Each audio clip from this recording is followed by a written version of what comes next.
चरण के लिए सुबह 7 बजे से ही वोटिंग लगातार जारी है 50 सीटों पर। और ये देखिए 3 तस्वीरें नालंदा, पटना और छपरा की ये तस्वीरें हैं, जहां पर मतदाताओं में गजब का उत्साह इस आज के चुनाव को लेकर, आज की वोटिंग को लेकर। हालांकि जैसा कि हमारे एक्सपर्ट अनुज गुप्ता जी लगातार बता रहे हैं कि मतदाता आज के चरण को लेकर थोड़ा उदासीन रहता है, क्योंकि ज्यादातर शहरी इलाके हैं और वहां से लोग कम निकलते हैं। बावजूद इसकी उम्मीद हम कर सकते हैं कि ज्यादा से ज्यादा लोग अपने घरों से बाहर निकलें और लोकतंत्र में अपने अधिकार का प्रयोग जरूर करें, क्योंकि मताधिकार ही उनकी सबसे बड़ी ताकत है। और इसी सवाल के साथ विनोद अग्निहोत्री जी, क्योंकि इस बात का जिक्र अनुज जी कर चुके हैं कि शहरी वोटर थोड़ा सा उदासीन रहता है, लेकिन जिस तरह की जागरूकता हम देख रहे हैं पिछले 5-6 सालों में, और इसके अलावा लोग अलग अलग माध्यम से भी जागरूक हो रहे हैं, उम्मीद की जाए कि कम से कम पिछले जितने भी चरण संपन्न हुए हैं उनमें जिस तरह की वोटिंग हुई है, आज उससे मत प्रतिशत थोड़ा बढ़ेगा।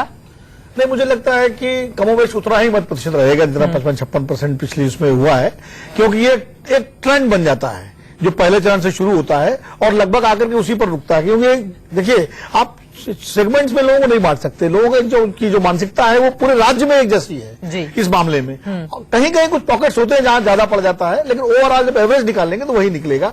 और रही बात शहरी क्षेत्रों में, तो शहरी क्षेत्रों में बहुत जागरूकता आ गई है। और शहरी क्षेत्रों में खास करके जो निचला तबका, जो श्रमजीवी वर्ग है, रिक्शे वाले हैं, खोमचे वाले हैं, रेडी वाले हैं, मजदूर वर्ग है, वो उसी उत्साह के साथ जाते हैं वोट डालने से। गांव में लोग निकलते हैं। हाँ, जो लोग थोड़ा मध्य वर्ग के लोग हैं, उच्च मध्य वर्ग के लोग हैं, वो आराम से जाते हैं। लेकिन पिछले 5 साल से 2005 के बाद से अगर हम लोग देखें, लगातार जिस तरह से अभियान चला है मीडिया को भी पूरा मुझे लगता है श्रेय देना पड़ेगा, खासकर टीवी चैनलों को, कि जिस तरह के अभियान चलाए गए हैं विभिन्न मीडिया संगठनों द्वारा, उसका भी असर पड़ा है। और चुनाव आयोग तो इसके पीछे है ही। तो लोगों में एक जागरूकता आई है कि अपना वोट देना है। फिर बिहार जैसे राज्य में जहां जातीयगत और सामाजिक जो ध्रुवीकरण है वो इतना मजबूत है, तो उसकी वजह से भी लोग वोट डालने निकलते हैं कि भाई अगर हमने वोट नहीं डाला तो हमारा विरोधी वाला कैंप जो है उसका वोट ज्यादा पड़ जाएगा। तो ये भी एक फैक्टर है जब लोग जो लोग निकलते हैं। अनुज जी कुछ कहना चाह रहे हैं, लेकिन उसके पहले एक बार पटना हम चल सकते हैं, क्योंकि सुबह 7 बजे हमने देखा था कोई भी वहां पर मौजूद नहीं था और हम इंतजार कर रहे थे कि ज्यादा से ज्यादा मतदाता बाहर निकले। लेकिन अमित, इस वक्त तो हमें पीछे भीड़ नजर आ रही है, जरा तस्वीरें दिखाइए आप।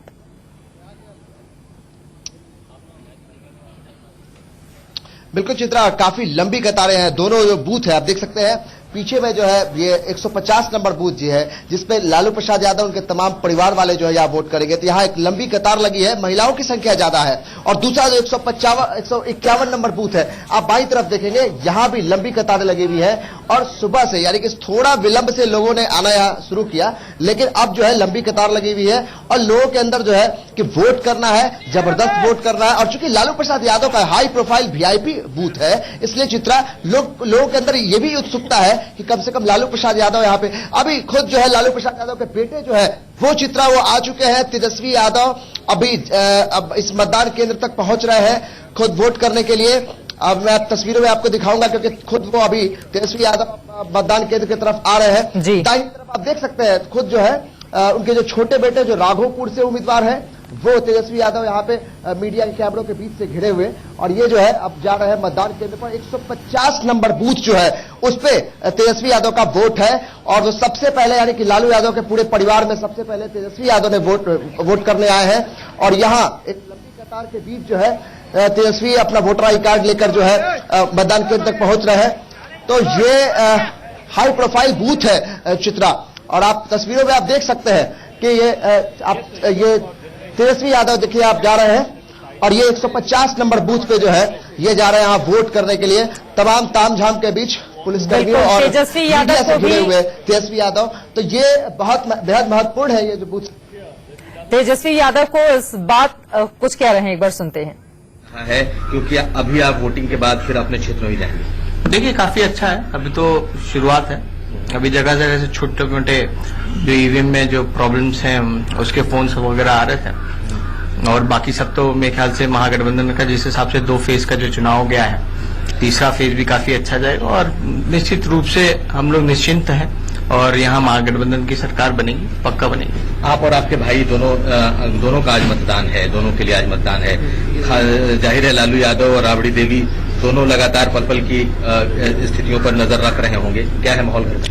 देखिए अभी घर पे अभी सब लोग अभी उठेंगे, सब लोग पोल करने के लिए जाएंगे, सब लोग तैयार वगैरह हो रहे हैं और जहां तक बात है तो हम लोग सिर्फ अपने ही 2 सीट के लिए नहीं, सारे सीटों पर लालू जी और हम लोग सब लोग ने नजर बना करके रखा है और कोशिश है कि महागठबंधन के प्रत्याशी को जिताया जाए। जिस तरीके से लगातार प्रधानमंत्री ने भी हमले किए हैं आप दोनों भाइयों पर भी उन्होंने कहा है, आपकी बहन पर भी कहा है, किस तरीके से? देखिए, हमने शुरू में भी बोला, अब वो बड़े हैं, उम्र में भी बड़े हैं, जो कहना चाहें वो कह लें, मगर बिहार की स्थिति को देख करके वो बौखलाहट में है और जिस हिसाब से परिस्थितियां बदली हैं उनके रूप में नहीं चल रही हैं, तो इस हिसाब से वो बयानबाजी कर रहे हैं। लेकिन जिस हिसाब का जो उन्होंने कहा कि सेट करने में लगे हुए हैं, तो मैंने आपको पता होगा कि परिवारवाद का जो लिस्ट बीजेपी और बीजेपी के अलायंसों का जो लिस्ट जो जारी किया था, जो बीजेपी के नेताओं के बच्चे थे, उनको किसने सेट करने का काम किया, ये प्रधानमंत्री जी को बताना चाहिए। सेट करने की बात ही तो बाप बेटी का गाली दे करके क्यों वहां सरकार बनाने का काम किया कश्मीर में, शिवसेना के साथ क्यों है, आप अकाली दल के साथ क्यों है, उनकी भी बहू को आपने क्यों मंत्री बना करके सेट करने का काम किया। तो ये सारे जवाब जो है उनको भी देने का काम करना चाहिए। हालांकि कोई लड़ाई यहाँ बची नहीं है और जिस हिसाब से बीजेपी में खुद अंदरूनी जो लड़ाई चल रही है, ये प्रधानमंत्री जी का भविष्य खतरे में उनको नजर आ रहा है, इसलिए वो अपने नीचे स्तर पर आकर के इस तरह की बयानबाजी करने का काम कर रहा है। तो आप लोगों को पूरी उम्मीद है कि ये चुनाव आप लोग जीत रहे हैं? जी जी, उसमें कोई डाउट नहीं है। हम लोग काफी अच्छे से वन साइडेड हम लोग जीतने का काम करेंगे हर जगह से। तो ये थे राघोपुर से उम्मीदवार हैं तेजस्वी यादव और इस वक्त पटना के 14 नंबर बूथ पर पहुंचे हैं वोटिंग के लिए। आप तस्वीरों में भी देख पा रहे हैं, उसके ठीक पहले मीडिया के सवालों का जवाब देते हुए सधे हुए राजनेता की तरह। लेकिन यहां पर जितने कॉन्फिडेंट दिखाई देने की कोशिश कर रहे हैं विनोद जी, आपको लगता है कि राह वास्तव में इतनी आसान है? चुनाव होता है और इस देश में बड़े बड़े नेता चुनाव जीते भी हैं, हारे भी हैं। वो नेता जिनके नाम पर लोग वोट लेकर के चुनाव जीतते रहे, उनको भी चुनाव में कई बार पराजय का मुंह देखना पड़ा। इसलिए कोई भी नेता, कोई भी जब पब्लिक फेस में आता है तो वो कॉन्फिडेंट, अपना विश्वास दिखाता है, क्योंकि वो सब पूरा मैसेज वर्कर्स पे जाता है। आज वोटिंग हो रही है, अगर अभी से वो, और इसलिए ये कहना कि किसी को प्रति 100% कोई जीत रहा है कोई हार रहा है, ये बड़ा मुश्किल है। हाँ। चुनाव कड़ा है, मुकाबला कड़ा है और ये चरण जो है ये भारतीय जनता पार्टी का एक मजबूत गढ़ का इलाका क्षेत्रों में वोट पड़ रहे हैं। जैसा कि प्रदीप जी ने भी कहा कि एम-वाई कॉम्बिनेशन में यहाँ एम की संख्या उस तरह से नहीं है। हालांकि उसका एक दूसरा पक्ष भी है कि पोलराइजेशन भी उस तरह से उतना नहीं होता जैसा कि बिल्कुल। और यहाँ पे तेजस्वी यादव हमें दिखाई दे रहे हैं वोटिंग के लिए जाते हुए। इस बात का जिक्र करना बेहद जरूरी हो जाता है। 1.25 लाख करोड़ का जो पैकेज दिया है प्रधानमंत्री ने, उन्होंने कहा था कि लालू के बेटों को पता भी नहीं होगा कि कितने शून्य उसके आगे लगते हैं। प्रदीप जी। नहीं, बिल्कुल। देखिए, अभी पास है ये, इस वजह से तंज कसते हुए वो दिखाई दिए प्रधानमंत्री। अब हर तरह के हमले हो रहे हैं, लेकिन एक बात आप देखिए कि जो कॉन्फिडेंस दिखा रहे हैं तेजस्वी यादव, नेता या पॉलिटिकल पार्टी का वर्कर वही होता है जो अति आशावादी हो। अगर आशावादी नहीं होगा तो वो राजनीति में नहीं रह सकता।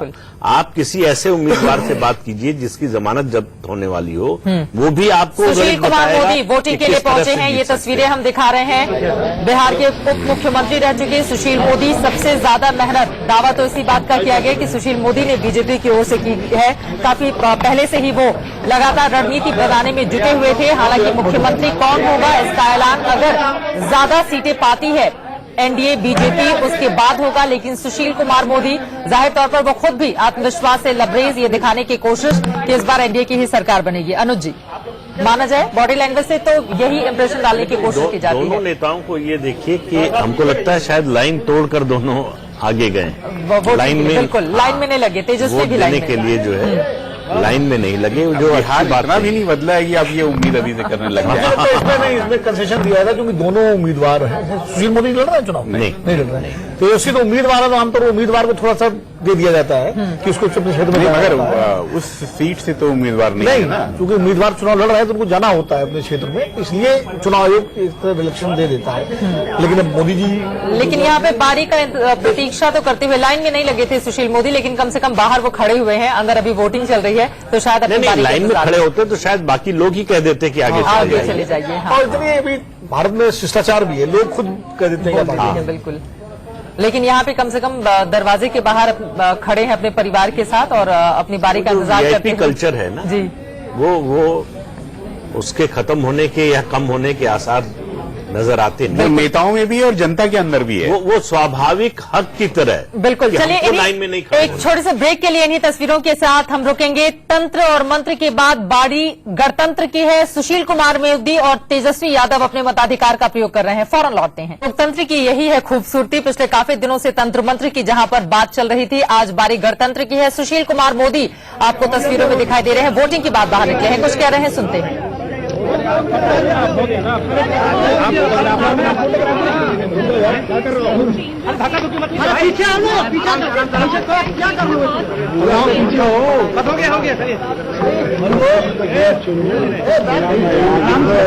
First two phase of the elections, we will secure more than 2/3 of the seats, which will be between 50 to 55. And the third phase, it will go to 3/4 number of seats we can win the third and fourth phase. So this time around the campaigning was specifically on reservation. We saw both the NDA and the leaders from the Grand Alliance speaking only about reservation, that the backward classes, the Dalit vote bank. Because they have raised that issue. It was for the first time that Lalu Yadav, Nitish Kumar and Sonia Gandhi, they raised the issue of reservation. And they tried to mislead the people of Bihar. So naturally, we have to. Nitish सरकार में उप मुख्यमंत्री रह चुके सुशील कुमार मोदी इस बात का दावा करते हुए पहले दूसरे चरण में 50 से 55 सीटें जीत रहा है एनडीए, और इस बार 50 में से कितनी सीटें जीतेगा ये देखना दिलचस्प रहेगा। फिलहाल उन्होंने अपने मताधिकार का प्रयोग कर लिया है।